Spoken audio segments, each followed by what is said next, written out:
Plan എന്താ? പതിവ് പോലെ തന്നെ പൂക്കളമിടും, ഓണസദ്യ കഴിക്കും, ടിവിയിൽ സിനിമ കാണും, കിടക്കും. എന്തൊരു ബോറാണ് നിങ്ങൾ. ആരെങ്കിലും നമ്മളെ ഒരു യാത്രയ്ക്ക് കൊണ്ടുപോകി വേറെ ഒരു സ്ഥലത്ത് സദ്യയും ഇരിപ്പോടുള്ള യാത്രയും കൊടുത്താൽ എങ്ങനെയിരിക്കും? ശരിക്ക് നീ പോകാൻ ആഗ്രഹമുണ്ടോ? എന്താ, നിനക്കാരെങ്കിലും അറിയാമോ? എനിക്കറിയാം, ഇന്ത്യ സർക്കാർ അംഗീകരിച്ച സ്ഥാപനമാണ്. വാവ്. ടൂർ ടൈംസ് മട്ടാരാകും. ശാരദ ചേച്ചി പറഞ്ഞിരുന്നു ഇവർ ടൂറിസ്റ്റ് ട്രെയിനുകൾ ഓപ്പറേറ്റ് ചെയ്യുന്നവരാണ് എന്നോ?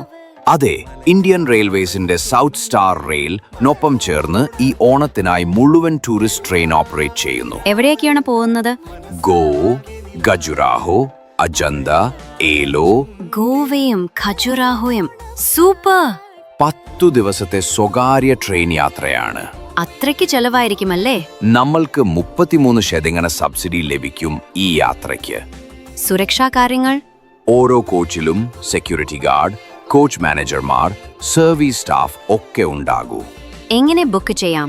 സീറ്റ്സ് കിട്ടാതിരിക്കാൻ സാധ്യതയുണ്ട്.